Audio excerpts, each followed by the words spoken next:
popularity straight to the presidency and not fight with these people. Let them kill each other, self-destruct, as you say. The second thing I think he's telegraphing there is I'm open for business from both sides. Diba? Hindi pa ako gumuguhit, so pwede nyo pa akong kausapin. Not business necessarily na corrupt way, ah. Business in the sense na pwede ako makipag-alyado sa inyo. Diba? Hedging. So, He's hedging. He's hedging ikaw, his bets. hedging, wala akong binanatan dito, wala akong binanatan doon. Pwede nyo pa akong kausapin pareho. Which puts him in in a really, Sweet really good spot. mood.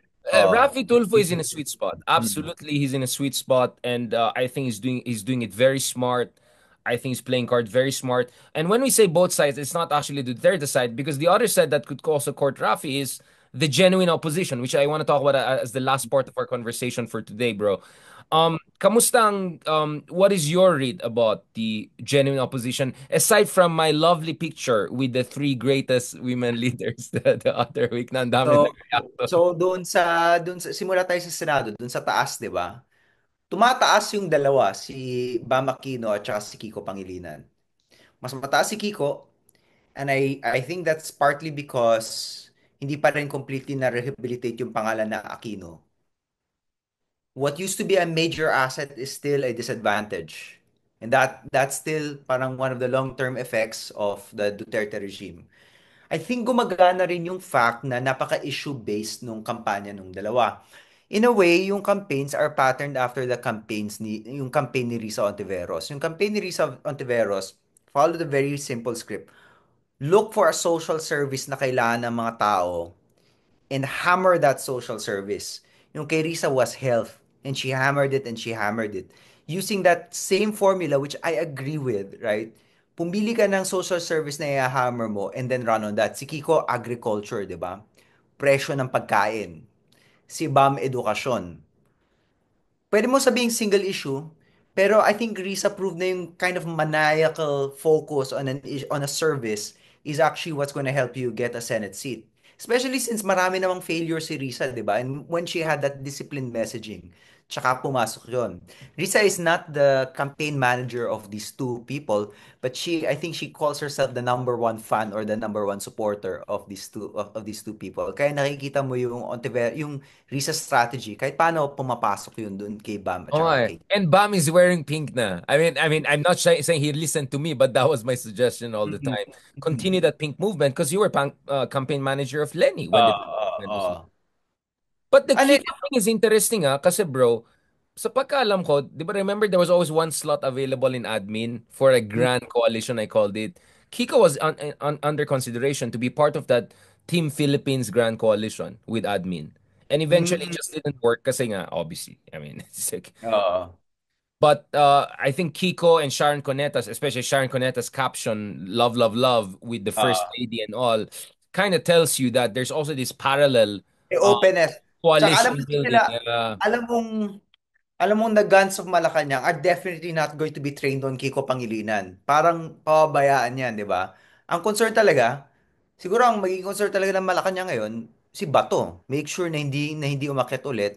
I don't know kung isusuko na nila si Bongo or kung, if they feel like they still have time para durugin si Bongo. Hindi ko alam kung ano magiging laro nila doon. But I'm sure at this point, Kiko is the least of their concerns. And let's not forget, if you're Malacanang, Kiko, Bam, fine, they're not, hindi natin kaalyado, but those are two more votes in a Sara Duterte impeachment trial, which is cool for Malacanang, I think. And Actually, so, I'll tell you what, brother. I think Kiko and Kiko, Riza and Bam are more useful to BBM in a sense of holding the Dutertes accountable than many mm, people in this so-called admin slate. Because let's uh, be honest, I mean, Tolentino, uh, Duterte's Ronald Llamas, political secretary, right? uh, Is running under admin. And then, medyo may paano siya, di ba? Parang Congressman Abante. Medyo Abante tapos umatras. Nag-umabante atras siya eh. Like, there are many issues. Biglang nagpapabait na siya. So, actually, maraming unreliable dun sa admin slate. Not to mention, mm, hindi ko rin alam kung mananalo silang lahat. But if you have a Bam and Kiko and all, these people mas understand. reliable pa yan mag-convict. Yeah, You're hindi saying. sila Marcos fans, but they know that Dutertes are the number one Right, constituent right. threat. Right, actually, if we think about it, so kunwari, Marcos Slate, sino makakapasok? Si Tito Sen.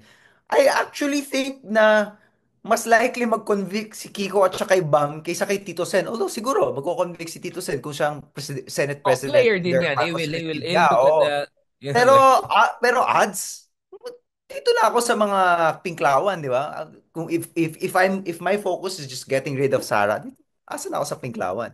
courage. Look at Risa. Risa has essentially heavy lifted the entire Senate. This is Hmm. the worst Senate ever in the Philippine history. You tell me if I'm wrong. At the same time, Risa is like one of the best ever senators ever in Philippine Bakit, history. eh, no? It's one of Bakit? the most amazing coincidence we have that. So if you're Uh, PM, oh my God, one genuine opposition heavy lifted an entire institution. If I have three mm, of them, imagine what they can pull off, right? So that's my mm. point, bro. Actually, mas useful for BBM to have those genuine opposition people in who are actually ready to take on the Dutertes, on the Pogos, on China, than a lot of these politicos who are just with BBM until elections, and then who knows after elections kung may leverage pa si BBM over that. And I think that opens an interesting conversation, right? Because again, Mm. I know baka naiinis ang tao. Actually, I'm for me, hate me for saying this, a tool for Riza combination is not the worst thing in the world. Oh, Obviously, matagal na natin sinasabi yan. matagal Okay tayo. natin sinasabi yan. But obviously, what changes, Lenny is now in the equation again. And I won't mind also Lenny and Riza running together. So what I'm saying is, yes, Tulfos are the big winners. Yes, Dutertes and Marcos are doing mutual destruction. But there's a lot of room for the genuine opposition to come in. So that's where I'm slightly optimistic, brother. Cautiously optimistic. Uh, Meron din ako mga other areas of optimism. I was just talking to an opposition leader recently. Tapos From tinanong an ko siya, undisclosed location. tinanong ko sa kanya, saan ka na-excite? Sabi niya, meron akong dalawang kandidato na sobrang excited ako sa local. Unang-una, Vico Soto daw. Vico Soto. So, syempre, exciting pa rin si Vico. Vico was exciting, is still exciting, and will be exciting in the future. Parang model local governance. In my other show sa Proyekto Pilipina, we were just talking to a former transport consultant of Vico Soto. He's just so progressive on so many levels. Like, he thinks that even on the level of transport, he wanted to make Pasig he still wants to make Pasig one of the bike friendliest cities in the metro, Ang di ba? So granular niya, no? He's so granular. granular siya mag-isip. And then this is a name, I don't know, inabutan mo ba to from our debating days? This person I was talking to mentioned some a current mayor but who is now running running for governor of Romblon, si Trina Fermalo, who is apparently Oh, one of the Trina! brain. Yeah, you remember Trina, right? Kasama mo. Yeah, Yes, yan. And Trina interesting. is running for governor of Romblon. So, we know Trina. We don't know her. I don't know her well, but we know her from our debating days. But we also know na ano si Trina is an Obama fellow, right? And she was mayor. She was a mayor in Romblon and now of Odiongan Romblon and is now running for governor. And so that's another kind of potential Vico Soto kind of figure na ground up, na real forward looking. And of course, we can throw in other names there. The names you mention all the time. Alam kong taga Baguio ka, so feel free to mention your mayor anytime. Si Mayor Magala, actually, they have the Mayors for Good Governance movement together with Vico and all. Something I Yeah, yeah. suggested also before, and I'm glad Kasi that you Trina, brought I'm up. sure Trina's probably part of that Mayors for Good Governance also. I won't be surprised. Malaking group na siya eh. Palaki siya ng Yeah, yeah. palaki. Then you have Iloilo, you have a lot of interesting people out there. Yeah, I'm looking at Trina's actually. Yeah, yeah, yeah. Was Trina also an adjudicator at some point? I think so. Basta Parang UPDS yan. naabutan ko Oo, siyang. napunta mo siya. Yeah, adjudicate. Yeah, okay. Anyway, yeah, yeah, yeah. I mean, in fact, you put her on Google, she comes up with other interesting figures there na mga galing na mayors and all of that. So, Masarap sana makausap eh, no? Kausapin natin minsan. oh, no, no. That's my Oh, plan, brother. oh, Just go around this country. Yeah, yeah. Hindi lang dito solid North or Manila. Let's oh, do that. Please, if you can oh. arrange it. Kasi ako, bro, hindi ko alam eh. Marami akong bashers Wala eh. rin akong in sa kanya. Akala ko ikaw may in ka eh. Pero I'm sure kakausapin ka niyan. Marami akong in, pero marami ring galit sa akin. So, I don't know, man. Like, people, I have a complicated relationship with people. In 20 years of journalism. So, yeah, yeah. I look forward to interviewing. Actually, we have to have a series of, mga young young hindi young goons young guns na running for highest office. Last point, bro. I want you to wear your historian hat now.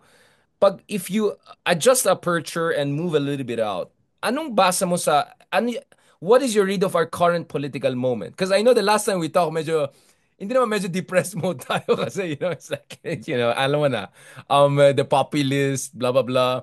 I am still not giving up on the theory that the populist moment, a liberal moment is very much with us. But nevertheless, there are also green shoots that are not getting enough attention, right? So ikaw from an historian standpoint, bro, if you were gonna adjust the apertures, what is your read of what is this? If 50 years from now, if a historian looks back, ano sa tingin mong he's gonna read into our current moment compared to the previous moments, like the EDSA revolution moment, the I don't know, the 1950s post-war reconstruction moment, etc. This could be, on the one hand, we could say na parang this is a quick return to normalcy after Duterte. Na pwede na, maybe historians will look back at, the Duterte period and say parang medyo break yon, Aberration. aberration yon. Nagkaroon tayo ng bona fide criminal, criminal of ano? Crimes Criminally against minded. criminal against humanity. Nagkaroon tayo ng isang bona fide Oh yeah, yeah, criminal yeah, yeah. humanity. And then nagkaroon ng rending experience sa Pilipinas. And then suddenly, ironically, through Marcos, nagkaroon ng normalization again. And then you kind of pressed play on the EDSA system once more. On the other hand, I think there's also the possibility that people look back at this moment where parang hindi malinaw kung ano yung alternatives, Marcos Duterte, nag implode sila, that people started looking for new leadership and dito nagsimula yung totoong grassroots movement that leads to kind of sustained reformism in the Philippines that allows us to think differently. So the same person I was talking to, sabi niya, we should aim for at least 18 years where we have change makers Interesting. firmly ensconced in government. Kasi ang problema, every time you have a change maker, I don't want to use the term reformist kasi napaka-tainted nung term. Diba? So I'll just say change maker or Yeah, yeah. true Democrat, liberal Democrat, whatever, or someone, or progressive. Laging naudlot kasi napapalitan lagi ng either populist or criminal, ganyan.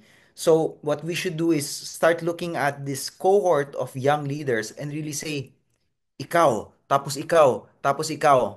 And if we're able to do that for, 6 terms, 18 years, it not only changes the institutions, it changes the way we talk about politics. And after those 18 years, less than one generation, firmly established na yung marami sa mga pagbabago na gusto natin. And I thought that was a very ambitious but very inspiring vision from the actually pwede ko naman siguro sabihin ko sino, naninigurado lang ako, pero Yeah, wag na, wag na, wag na. Baka it ako was a very inspiring, it was very inspiring vision from the person I was just talking to. itago na lang natin sa pangalan na. I'm just kidding. It was a oh, Thank you for that, brother. Actually, I want to build on that. Let me now put my political science hat kasi like people forget, hindi ako vlogger lang.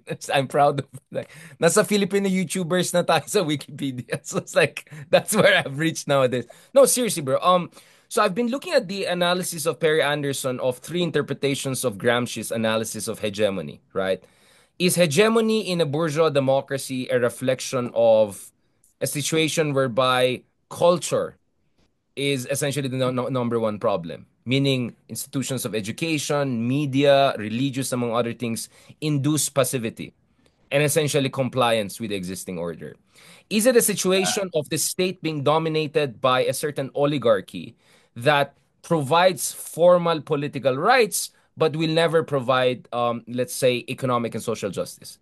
Or is it a case of a system that is open enough for social democrats and progressives to win over some positions of power, Risa Senate, but it's a situation whereby they're already conditioned not to think beyond a certain horizon, meaning still within the horizon of reformism, right? So I really appreciate it, and I've been thinking very, very, night overnight over this itong issue. How do we fight the current system in the Philippines, in terms of making it a better system for people, no? I remember yung interview mo with New York Times, 'di ba? Why the Philippines is in the place it is today, 'di ba? Which is yung continuity of the oligarchy from the colonial times to now. And there was never land reform, there was never pressure on them to adopt industrial policy to be competitive like in Taiwan, etc. So we clearly have the oligarchy problem. We clearly have a mass media problem which induces passivity and distraction for politics. So I'm Aha. really thinking in that world, what is the role for us? Leloy, um, do you think we should fight this cultural fight? The reason I'm asking you, bro, is because you are an avowed Return, supporter. yung return to Gramsci mo. No, yeah, I'm legit, bro. I'm all in. I'm beginning to look like Gramsci now with my hair like that and no, I mean, I'm serious, bro. I mean, kasi gustong-gusto kitang kausapin on this, brother. Kasi I was talking to Walden on this the other night. So Walden's point of view is very clear. More left of center. But ikaw kasi, bro, medyo malasado ka rin like me eh. Like in a sense that you defend liberalism, but you defend liberalism in my reader as a kind of an immunity from the excesses of far left, right? Ah. But at the same time, I know you're not, and you said it openly, you're not just a reformist too, right? So in that sense, medyo similar Oh, tayong dalawa. ibahid na nga yung term na reformism, di ba? Yeah, Especially nga if you read yung Mark, yung trabaho ni Mark Thompson, who's of course done the best work in terms of defining what reformism in the Philippines is. And if you read this work, merong sense that reformism is in fact a way to prevent fundamental change. You reform in the margins so that you don't revolutionize the system, right? And revolution, of course, doesn't have to mean parang violent, but what we're talking about is an overhaul, right? And reform here and there doesn't constitute an overhaul of the system, 'di ba? We need bold ideas and yung pipisil-pisil ka lang dito, hindi yun bold enough for the problems of the Philippines. And actually, it enables the why I system don't kasi. yeah, and that's why I don't like using the word reformism also dahil na rin sa trabaho ni paring Mark, na is very critical of the strain of Filipino reformism or Absolutely. people call it dilawan politics, for example. So, okay, so you mentioned a while ago my change makers tayo at the local level. Vico Soto, Trina, a number of people we can mention here. At the same time, at the national level, you have Lenny and Risa doing very well, knock on the wood. Bam and Aquino are doing their own attrition warfare.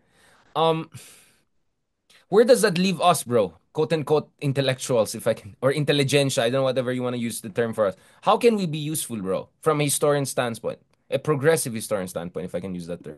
Ay, hindi ko alam. I've been grappling with this myself kasi ano naman technically member pa rin ako ng Akbayan, 'di ba? Pero may mga time hindi na ako nag-active in Akbayan for let's say, 10, maybe even 15 years. Pero hindi ako umalis formally and I think that just goes to show na hindi ko rin alam kung ano yung trabaho ng intellectuals because I thought before that to be an active intellectual means sumali ka ng partido and really engage in formal politics, gumuhit ka. But there are times when I'm like ayokong gumuhit or I don't want to be involved with ayokong sobrang lubog sa isang grupo because I do want to maintain my kind of independence. So it's always a push and pull that I've felt and different academics have handled it differently. One of my favorite historians, for example, si Eric Hobsbawm, became very involved with New Labor at one point, which is super weird, diba? Because New Labor was considered like a right-wing deviation in the history of the British Labor Reformist. Party. Yeah. Pero kahit siya nagtaya. So itong tanong of to what extent tayo magtataya, to what extent tayo magme-maintain ng ating academic neutrality is a very very difficult question for us. And because I think and it's even more difficult for Filipinos kasi yung professoriate sa atin na engaged mas maliit eh. So if we don't demand a lot from ourselves, sino pa yung gagawa? So I'm not entirely sure how to answer that question. And I look towards people like you to do that. I know personally, ikaw alam ko hindi ka wala kang partido. Of course, you have your sympathies pero wala kang partido. And I think that's a bit of a decent enough middle ground like to be very like explicit about your sympathies like clearly we like Risa. Clearly we like Lenny. Clearly we like Trina. These people we mentioned, Yeah. right? Hindi tayo Liberal Party.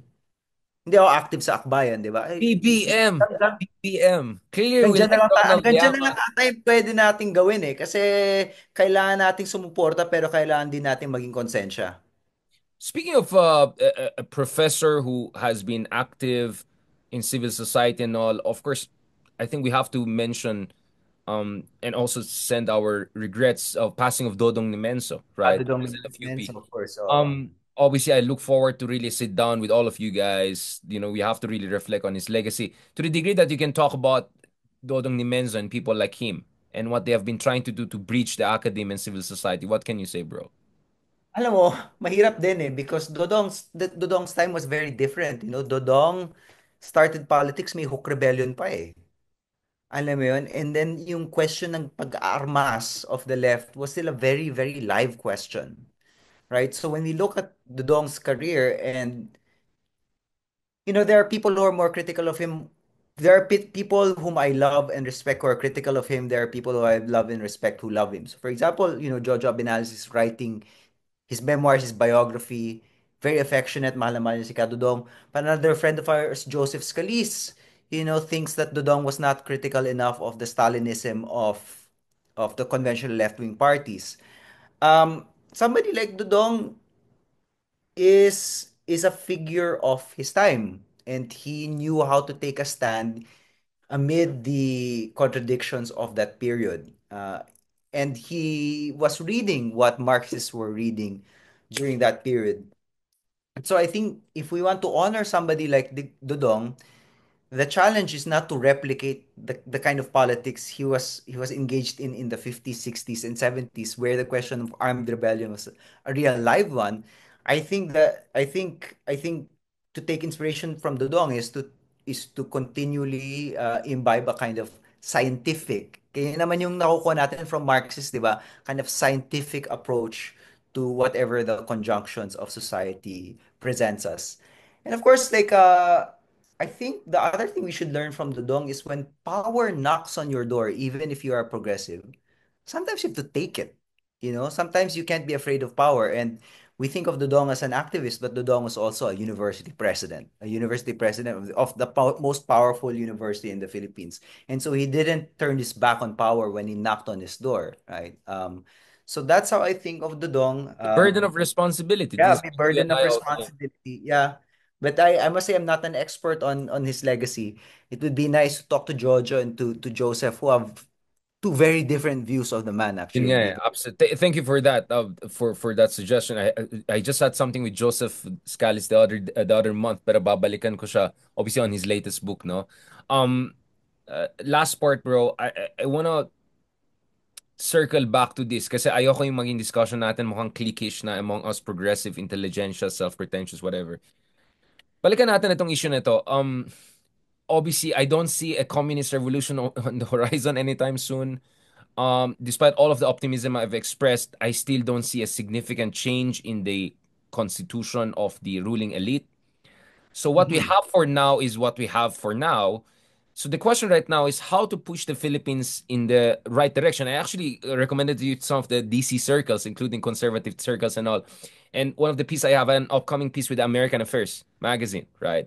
And, Oh, and what's it Journal of about? yeah, Journal. So I'm looking at essentially Philippines as a middle power and Philippines being part of a new industrial strategy of the West as a China-free supply chain node, Yes, right? okay. Kasi as I sit, there are nickel mines not far away from me, which is not Chinese dominated. You cannot say that about Indonesia, Africa, cobalt in Africa.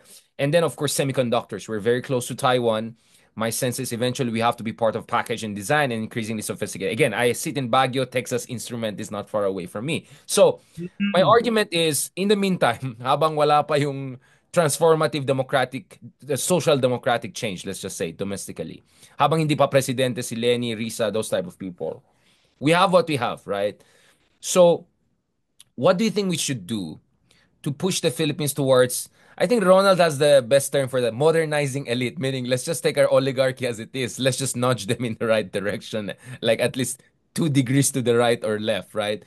What is your read on that? Because you did your latest upcoming book is really on industrial policies, sad tragic history in the Philippines, but it also tells you that even our oligarchy at some point recognize the importance of industrial policy, which is going to be very important in the coming years as we enter a new Cold War and emergence of competitive supply chains.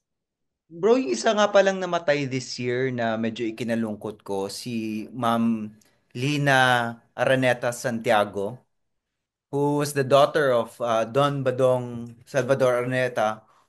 And I've been obsessed with Don Badong for maybe a good 8 years now as a kind of figure for what the modernizing elite Organizing was. elite, exactly. Kaya, pag sinabi mong modernizing Filipino elite, na-imagine ko kagad si Don Badong. And I would encourage people to research Don Badong. Kahit namatay na si Ma'am Lina, si Tita Lina, the archives of Don Badong are going to be opened up soon because they're really ina-archive na siya, linilabel na yung mga folder at saka ino-organize na based on yung letters and yung articles. And you'll see a man of very capacious mind who had an immense sense of noblesse oblige. Yung noblesse oblige pa yung like, because a lot was given of me, a lot is You have to give expected of me. back. Ganong klase mag-isip. So, ang tanong dito is, how do we build more Salvador Aranetas? Yung mga ganong klaseng elite. Because, I would, first and foremost, I would rather that the change makers not be elite figures like Salvador Araneta, if I had my way, right? But if we are dealing with elites, we have to accept na may oligarchy. And Don Badong, as his name implies, Don Badong Araneta, his last name was Araneta, right? He was the son of Gregorio Araneta. He's more elite than elite. He's oligarchic, but he was kind of modernizing oligarchy. So if we have to play that game, which is I sense what you think is kind of a necessary condition to play the game of Philippine politics right now. We have to play within that oligarchy. You can't do better, I think, than Don Badong Araneta. How did we produce a Don Badong Araneta? I'd like to think that the Ateneo of the 1940s had something to do with it a little bit. Yung idea of like a public service university. I think some of our universities are losing this idea that we're training people for public service. UP and Ateneo and LaSalle, we should remember that we're training public service universities. Um, Another thing was a government that reached out to the right people. Because of course, our modernizing oligarchy, hindi sila mag-active kung hindi nagre-reach out yung gobyerno sa kanila. Si Don Badong was given a platform largely because the Magsaysay administration thought he had good ideas, right? And the Magsaysay administration, at least for the first part of the Magsaysay administration, thought they could bring in a maverick. He was an elite maverick, but he was nevertheless a maverick. So this combination of a government that knows how to take risks, while at the same time institutions that produce people with noblesse oblige, we need more of that to produce the kind of oligarchs, quote unquote, like Don Badong. And I would encourage people to read his works. They've been made available naman by, of course, the lifelong work of his daughter. May she rest in peace, si Lina Araneta Santiago. I cannot end this podcast without asking this question or two. Lahat kasi nagta-travel nowadays at may mga, wala kaya tayong stopover eh. Tinatanong ko, have you seen, where in the world is Harry Roque? Ang tanong ngayon, brother. Hindi ko alam Oh na my God! may series kami. Kasi si Ronald Ano Llamas yung, sabi niya, ano tawag sa series nyo? Manhunt series? hindi ko- now you made a new Naughty, term. naughty, Naalala mo? naughty, Richard. Hey, hey, bro, come Hindi ka on, pa, come on. hindi ka pa ba Be, be. nakakancel? Hindi ka pa Not ba true, not nakakancel? true. Fake After news. calling it the Manhunt series, hindi wala pang No! kumakancel Hindi sa'yo. ako. PNP used the term manhunt. Kaya tinanong ko si General Torre. I don't know if you watched my interview with General Torre, which happens to be my most watched video ever. Tinanong ko, kamusta po yung kalagayan ng manhunt ng PNP kay ganito, ganito. Tapos sabi niya, Richard, just to clarify, are you asking me? No, no, no, no, no, no. Sabi ko, ganun. And speaking of Ronald Llamas, sabi niya, muntik daw sila nag-abutan sa Dubai kasi yun ang connecting flight niya bago siya Oo, narinig ko nag-France. yan. Oo. Oh, si Justice Carpin naman sabi niya, nag-Abu Dhabi siya and then umalis daw siya kasi for nakahanap daw ng ibang lugar. So, he just I'm sure it was random. I mentioned, ano bang mga bansa na walang extradition? Sabi niya, Morocco. Ikaw, why would he say Morocco of all places? Now, si Senator Trillanes naman sabi niya, gusto niya mag-ano sa Dubai. Kasi 'di ba yun yung mga social na people sa Dubai. So, I don't know bro, baka ikaw may connecting ka ba sa nasaan ka ba nag-connecting? Hindi alam ko Wala, United ka na. thanks to United Airlines, Oo nga direct pala, ako na tayo, wala na tayong connect. papauwi to the Bay Area. So maybe I'll ask Joseph Scalise. I think he's in Greece now. No, just kidding. Maybe Oo, Joseph on kung the way. pwede siya dumaan, oo, hanapin niya. Oo. Just I'm just saying Greece is not the worst place. I'm telling you, brother. 'Di ba? May mga grapes ka pang ganyan, tapos may Parthenon, ganyan. No, but on serious note, bro, do your podcast, okay? Everyone's looking forward to it. Can you give people updates? Kasi I'm your another unofficial promoter. No. Lalagyan ko so for yung audience natin, actually masaya naman ako dito sa na tumatambay lang with Richard eh. Marami na akong nasasabi dito. And then for my non-partisan stuff where I really really bite my tongue because it's a non-partisan podcast, yung Proyekto Pilipino. Happy na rin ako doon because that allows us actually to step back and think about topics na hindi wala sa headlines pero importante like stunting, nutrition, ganyan. By the way, you should try non-partisan sometimes, Richard. It's fun also. I mean, you enjoyed naman nung non-partisan ka rin sa Proyekto Pilipino, di ba? It allows you to step Ano back. ba? I am non-partisan. What are you talking about? The only partisan Eh, is Ronald Yung Llamas. nagpa-partisan tayo, ito, may sinasabi natin na gusto natin si Risa, gusto natin si Trina, di ba? Doon sa proyekto, we don't say things like Eh, that at all. Parang ano yun, off yeah. limits sa amin yun and we made a commitment. So for the longest time, I was very happy with these outlets. Pero recently, sabi ko kay Richard, pare, ano naman, parang I think I want to just have conversations with interesting people na parang wala lang, parang ipag-inuman lang, tapos sa kayo nagtatanong ng tanong, ganyan, and ranging from all sorts of topics, like, yun, nabanggit mo, for example, Maggie Ochoa, parang, I just want an excuse to talk to people like Maggie Ochoa and Fanboy, di ba? And I guess it's lucky that, I have I have a platform largely because of people like you, Richard, na might allow me to have those conversations in public. Sayang naman yung opportunity because I can invite these people to talk to me and I want to talk to these people.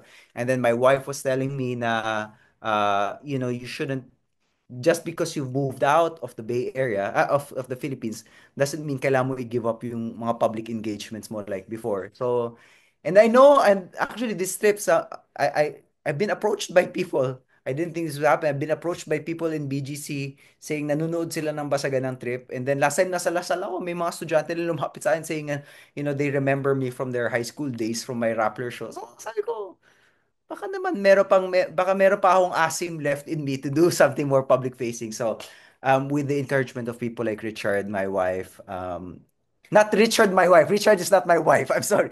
Richard Hedarian and my wife Christine Herin. Yes. We are I've been one team. getting We're uh one team. I've Bakit been yung wife getting mo nagpo-follow sa Twitter sa akin? Ikaw wala ka sa Twitter. wala akong Twitter. May Twitter relationship na kayo eh. Independent of me. She gives out there about my ano naman mga balahura ko na naman ako Uh, away online. Napalitan niya sa akin. So yeah, Oh, gusto ko sana mag-try mag-podcast this year na hindi topical, pero hindi always topical, pero always a kind of fun conversation. And I'd like to say for topical, I'd still love to do work with Richard for the more topical stuff because the topical stuff I think nobody does it better than this podcast lalo na pag Ronald Llamas. andyan na sina Ronald Llamas, of course. Alam kong may competition, Richard, pero on the topical stuff. Pero I rely on you. But I also, magaling naman yung competition, pare. Magaling naman yung Well, I'm competition. happy about what's happening. Di naman natin dinadown yung competition. Magaling Ano naman eh. naman. So hindi ako papasok sa espasyong yun. Maraming magaling doon sa espasyong yun. Bro, what should I put it? Why not do a conjugal podcast with Erin? I mean, she comes from a marketing point of view. She comes from more entrepreneurial.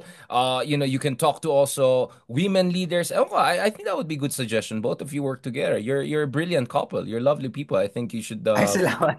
No, Hindi honestly, ata pa hindi ata papayag si Christine doon. Pero, sige, ma, bubuli ko ah, na siya. Uy, no, no, no.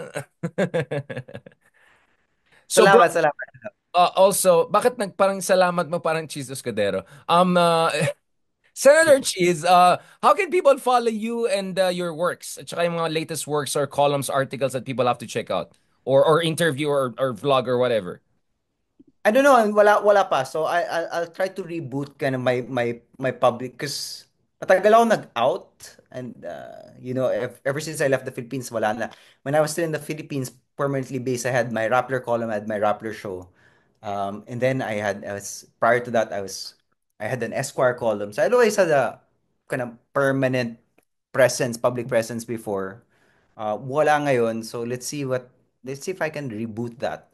Because Oh I yeah, think I've 2025 is been I've been remiss and I've been out of the loop. Lalo na since tapos ko na yung academic writing ko, yung big academic project ko natapos ko na. So let's see if something more public facing is the next step. absolutely, bro. Your And encouragement and your support. Thank you very much. looking forward to that and looking forward to doing live from Senate, breaking down Erwin and Ben Tulfo's intervention in the Senate hearing with you, with Ronald, with other friends. And dami mga content next year. So I want to see more of you. I want to hear more from you, brother. And good luck to you. And hope we still can catch up before you leave. You don't have to give me. Oo. You text me na lang later. Let's just Text kita. Oo. Oh, Sige. let's coordinate something, God willing, so that we can catch up and send my regards to your lovely mom, your lovely wife, your dad.